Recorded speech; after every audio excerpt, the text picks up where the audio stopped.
Meus amados irmãos, mantenham a Bíblia aberta. 1 Tessalonicenses capítulo 4.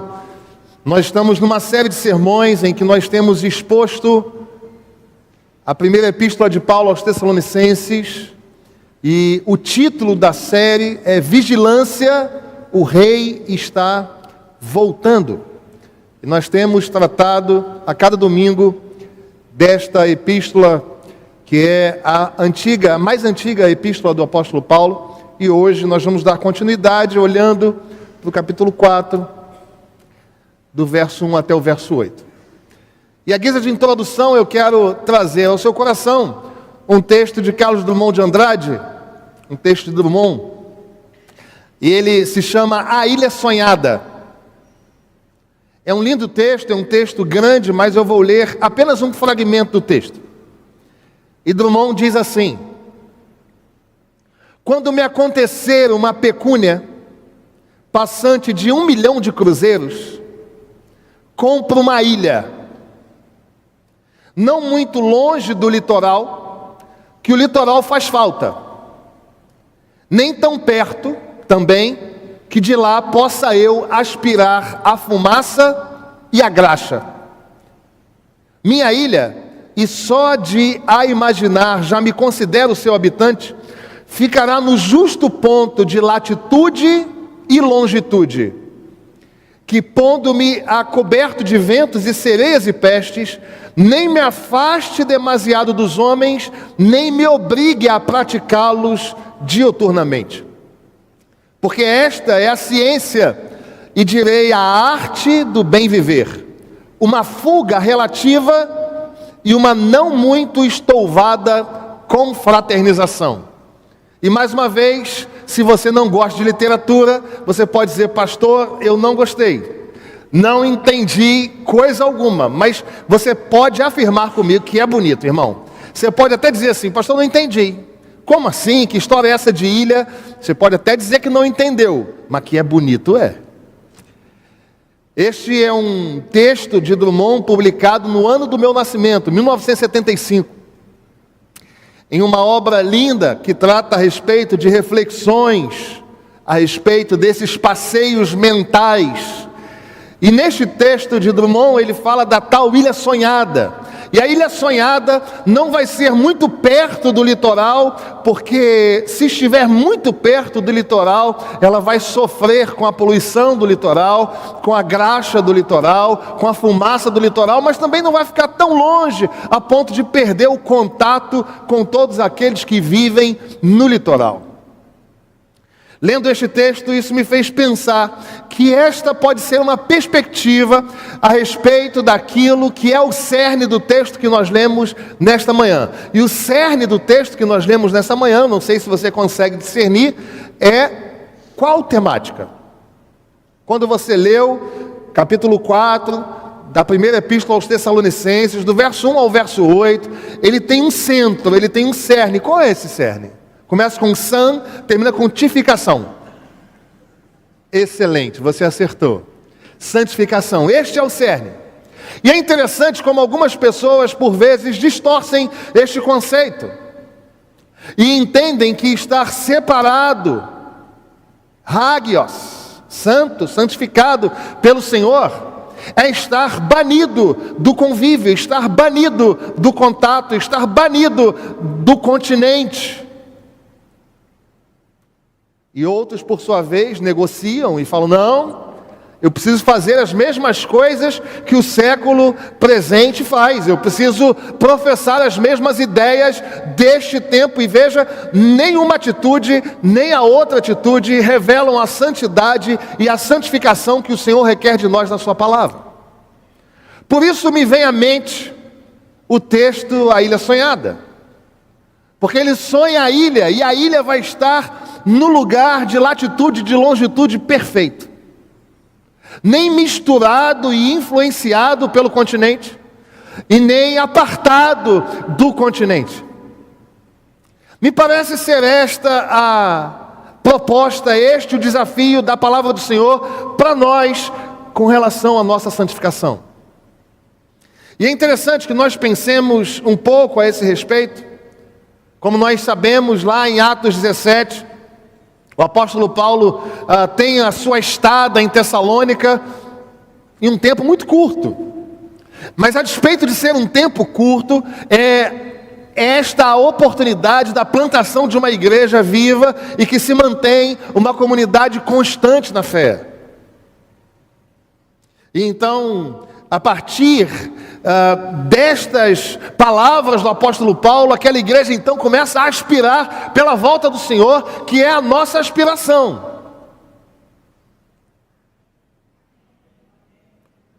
2, 3, amém, 4. Vou tentar mais uma vez. A igreja de Tessalônica, ouvindo a palavra do Senhor por meio do apóstolo Paulo, é então envolvida por um sentimento de Maranata, ora vem Senhor Jesus. E esta aspiração é também a nossa. Amém. É o que a igreja do Senhor aguarda, a volta do Senhor, o encontro com o Senhor.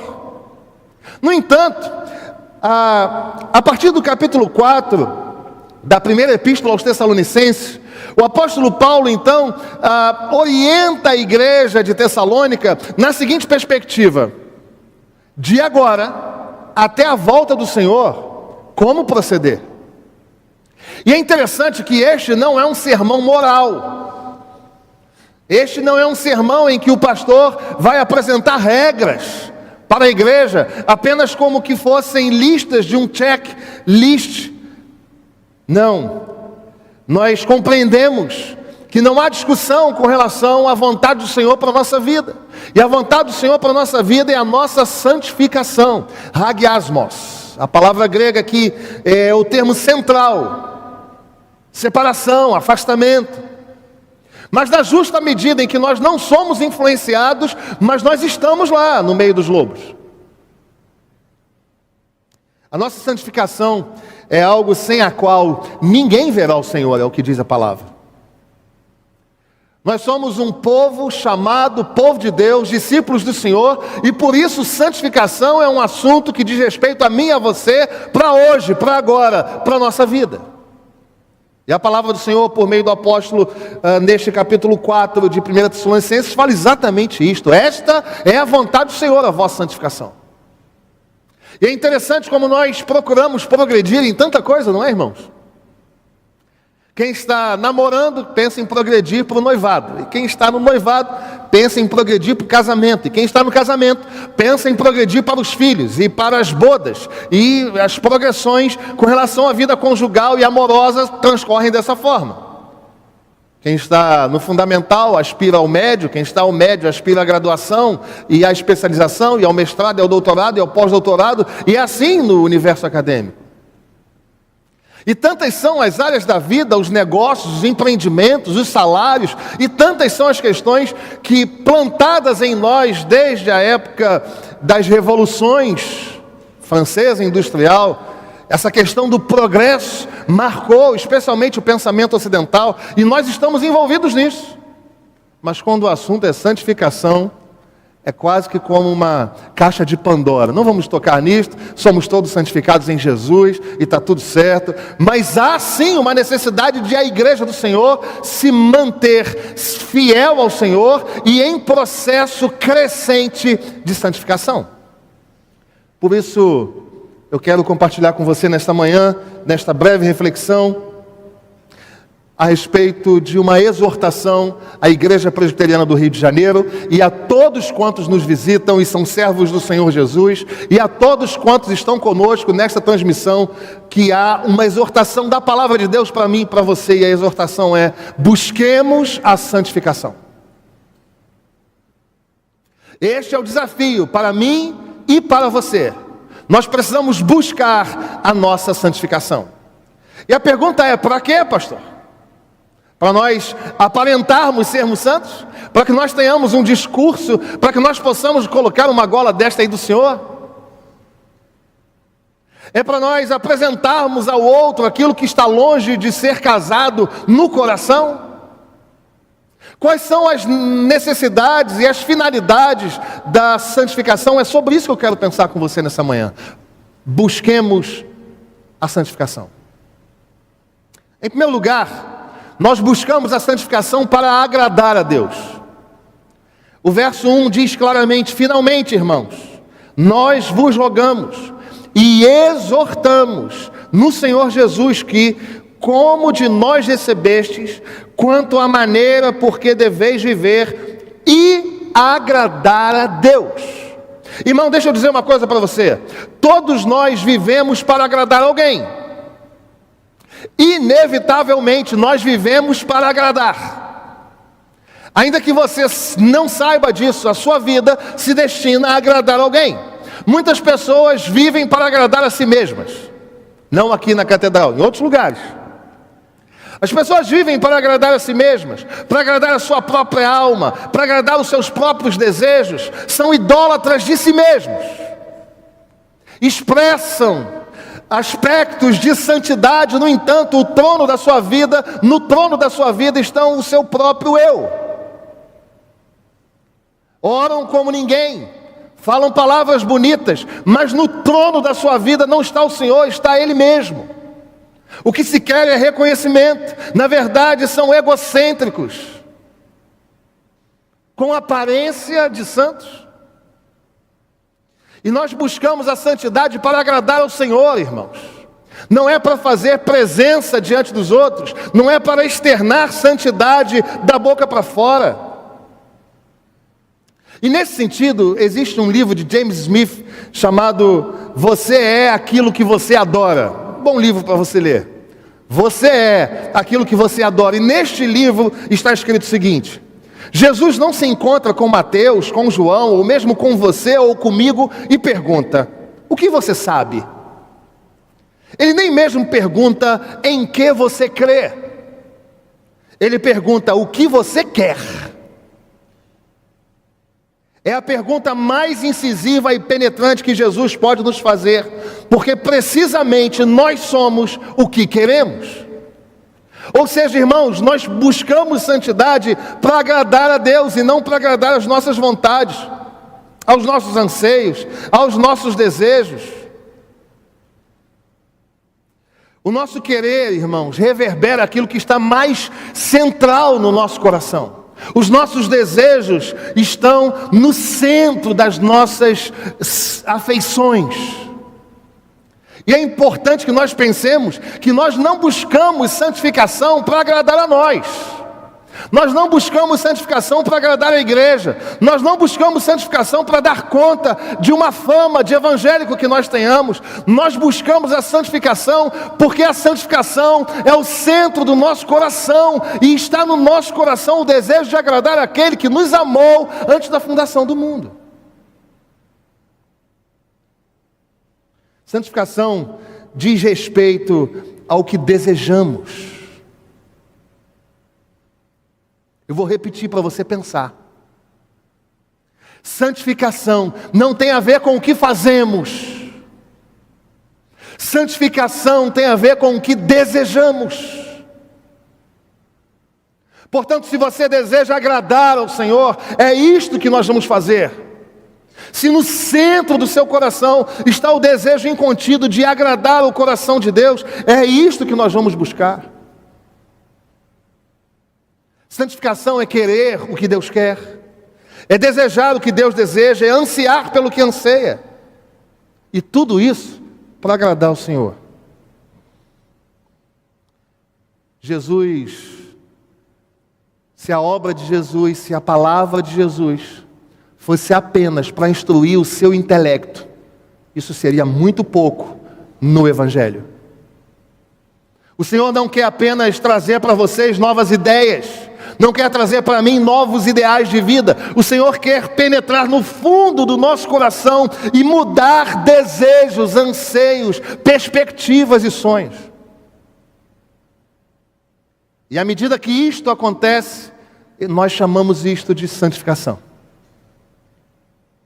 Ele não se contenta em depositar no nosso cérebro novos conhecimentos. Não tem a ver com quantidade de livros, tem a ver com quantidade de desejo de satisfazer o coração e agradar ao coração de Deus. Ele é o mestre que toca as regiões mais aquecidas e apaixonadas do nosso coração. Nós buscamos santidade para agradar a Deus, irmãos. Assim nós vivemos e nos eximimos daquilo que Paulo elabora aos Tessalonicenses, de relações infiéis.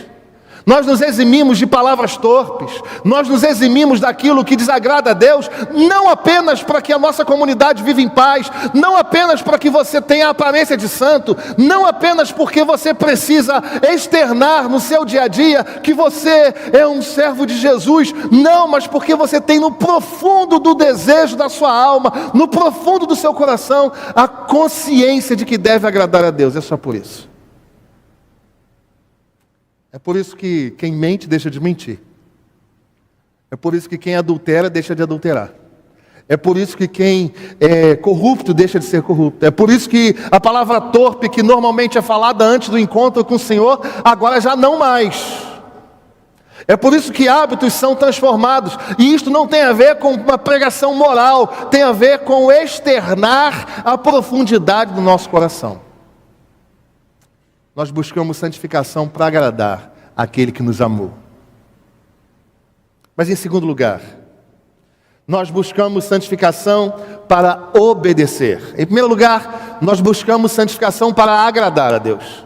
Em segundo lugar, para obedecer a Deus. Os versos 2 e 3 dizem assim: porque estáis inteirados de quantas instruções vos demos da parte do Senhor Jesus? Pois esta é a vontade de Deus, a vossa santificação, que vos abstenhais da prostituição. Meus irmãos, a palavra do Senhor diz que Paulo dá instruções do modo como os crentes de Tessalônica deveriam viver. E é impossível obedecer, é impossível buscar a vontade do Senhor sem que nós nos quebrantemos na sua presença. É impossível crermos que algumas atividades, algumas palavras, alguns sentimentos, alguns ideais são pecado, se do Senhor não nos for revelado por meio do seu Espírito. Afinal é Ele, o Espírito Santo de Deus, que convence o homem do pecado, da justiça e do juízo. Somente Deus é capaz de, por meio do seu Espírito, revelar a nós aquilo que temos feito e que nos atrapalha na nossa comunhão com Deus. Meus irmãos, nós precisamos compreender que obedecer a Deus vai além de cumprir os ritos, porque isto os fariseus também faziam. Obedecer a Deus é mais do que fazer aquilo que nos é dito. Obedecer é ter, além da atitude, a correta postura do coração. E se o apóstolo Paulo, por meio do Espírito Santo de Deus, dá aos crentes de Tessalônica lições, instruções, é porque havia e há da parte de Deus, na nossa direção, a intenção de que nós tenhamos não apenas um código de regras, mas que nós tenhamos um coração que deseja agradá-lo e um coração que está casado com aquilo que fazemos. O nome disso é coerência. Efésios capítulo 6, no verso 6, a palavra de Deus vai dizer: não servindo à vista, como para agradar aos homens, mas como servos de Cristo, fazendo a vontade de Deus de coração. Percebam, irmãos, obedecer não tem a ver com o que fazemos tão somente, tem a ver com a disposição da nossa alma.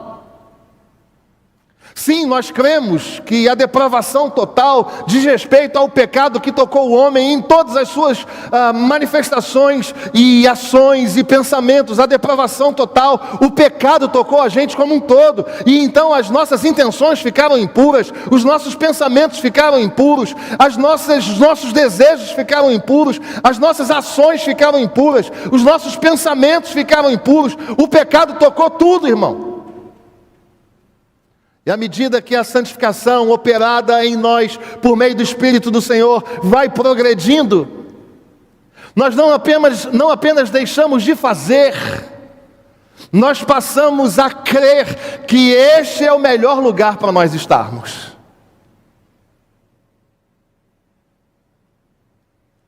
É possível fazer, é possível obedecer a Deus e ainda assim não agradá-lo. A igreja de Éfeso lá no livro do Apocalipse, cumpria a vontade de Deus, mas tinha abandonado o primeiro amor. É possível fazer sem agradar. Obedecer não tem a ver apenas com o que fazemos. Tem a ver com a coerência entre o que fazemos e o desejo do nosso coração. E isto vai se manifestando em nós, por meio de atitudes corretas, associadas a um coração correto. É para isso que nós buscamos santificação. Para que não apenas as nossas atitudes sejam transformadas, mas para que o nosso coração esteja disposto a obedecer. Para que buscar a santificação? Em primeiro lugar, para agradar a Deus. Em segundo lugar, para obedecer a Deus. E nós não conseguimos obedecer ao Senhor de nós mesmos. Mas em terceiro e último lugar, é para agradar a Deus, é para obedecer a Deus, mas é para glorificar a Deus. Os versos 4 e 5 dizem assim, leia comigo, irmão, leiamos juntos. Que cada um de vós, todos juntos, que cada um de vós saiba possuir o próprio corpo em santificação e honra, não com o desejo de lascívia, como os gentios, que não conhecem a Deus. Irmãos, a leitura oposta, a leitura contrária, se os gentios, se aqueles que não conhecem a Deus, se aqueles que são apartados do convívio com o Senhor, se estes vivem de qualquer jeito para agradar, para obedecer, para homenagear, glorificar e erguer altares a outros deuses, a leitura oposta a esta é que aqueles que são do Senhor, que são alcançados pelo sacrifício de Jesus, vivem para glorificar a Deus em todas as coisas. Afinal, todos nós sabemos, já decoramos pelo menos uma vez na vida, que o fim principal e supremo do homem é glorificar a Deus em todas as coisas e gozá-lo e nos alegrar nele para sempre. Os cristãos são chamados, irmãos, com um propósito diferente. O nosso propósito é glorificar a Deus em todas as coisas. Perceba, irmãos, como o caminho da santificação não passa por mim e por você. O caminho da santificação não tem a ver com a boa fama. O caminho da santificação não tem a ver com o fato de você ser reconhecido, de eu ser reconhecido. Não! O caminho da santificação, desde o seu início, coloca uma pessoa no centro, e esta pessoa é Jesus Cristo. Nós vivemos para agradar a Ele. Nós buscamos santificação porque Ele se alegra com a santidade do seu povo. Nós buscamos santificação para buscar nele força para obedecer. E obedecer não é só fazer, mas é ter um coração casado com aquilo que se faz. Mas nós também buscamos santificação para glorificar o seu nome. Pastor, mas o que é isto? Se você abre a sua Bíblia em Mateus capítulo 5, nos versos que vão do 13 ao 16, você vai entender o que é santificação para glorificar a Deus. A palavra do Senhor diz, vós sois o sal da terra, vós sois a luz do mundo. E lá no final ele diz, assim resplandeça a vossa luz diante dos homens, para que vejam as vossas boas obras e glorifiquem a igreja da qual vocês fazem parte. E glorifiquem a sua vida como homem sério, como homem capaz de instruir, como o douto. E glorifiquem a você como aquele que é casado e vive de modo fiel, para você que seja um pai amoroso e cuidadoso. Não, não é isso. Para que vejam as vossas boas obras e façam o quê? Glorifiquem ao vosso Pai que está nos céus. Nós buscamos santificação porque tudo o que fazemos é para a glória de Deus. É por essa razão que nós não compreendemos a vida dicotomizada. Nós vivemos, aqui é a profissão, mas domingo é a vida cristã. Não, aqui é trabalho. Irmãos, negócios à parte. Não, aqui na faculdade eu posso tranquilamente abraçar os conceitos, mas no domingo eu falo tudo oposto. Nós não cremos assim, irmãos. A nossa vida não é dicotomizada. Nós vivemos para a glória de Jesus de segunda a segunda. Então tudo que fazemos, nós fazemos em primeiro lugar para glorificar a Deus. Assim, você não é um marido fiel porque você quer agradar o coração da sua esposa em primeiro lugar. Você é um marido fiel porque esta atitude glorifica o seu Deus. Você não é uma mulher sábia porque você quer tão somente edificar o seu lar, e é uma bênção ser uma mulher sábia. Mas você é uma mulher sábia em primeiro lugar para glorificar o seu Deus. Nós somos pais para glorificar o Senhor. Nós somos acadêmicos para glorificar o Senhor. Nós somos profissionais para agradar o Senhor. Nós somos o que somos e fazemos o que fazemos tão somente para glorificar ao Deus que nos salvou. As pessoas precisam olhar para nós e dizer: meu Deus, o que acontece com a vida desse homem? Meu Deus, como é que você é diferente? Por que você é diferente? Você tem que dizer: eu sou diferente porque eu sirvo ao Senhor do universo. Já viveu essa experiência? Alguma coisa você tem diferente. O que você tem? Sua educação foi aonde? Não é possível. Você é muito bom. Você é muito gente boa.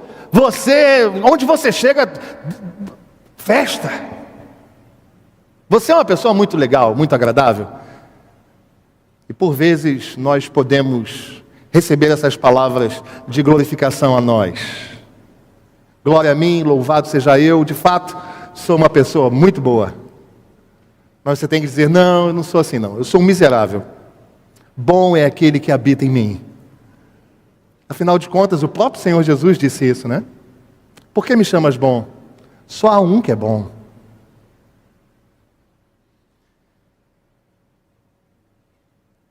É assim que eu entendo santificação. E é isto que eu ministro sobre a vida da minha igreja em nome de Jesus. Que você seja como a ilha sonhada de Drummond. Que esteja no lugar correto. No lugar existencial correto. Não misturado, absorvendo conceitos pecaminosos, materialistas, progressistas, cientificistas, ateus. Mas que você esteja perto, a ponto de influenciar. E que você esteja santo, mantenha-se santo, santificado e em santificação. E devidamente também apartado disso. O lugar correto entre a proximidade e o afastamento. É este o lugar da santificação. É o lugar que te mantém pregando o Evangelho, vivendo os conceitos do reino, vivendo a palavra de Deus. E isto, não porque você quer comprar uma briga. A briga não é entre direita e esquerda, irmãos. Deixa eu surpreender seu coração aqui. Você está assim: pai, sério, pastor? Nunca foi, irmão. Nunca foi entre direita e esquerda. A direita e a esquerda são manifestações do pensamento humano, também corrompidos pelo pecado. A luta é entre aqueles que são do Senhor e os que não são do Senhor. O Senhor nos plantou nesse mundo aqui para valorizar os conceitos do Evangelho, que precede a qualquer filosofia humana. O Senhor nos plantou aqui para sermos santos. E ser santos é viver para agradar a Deus.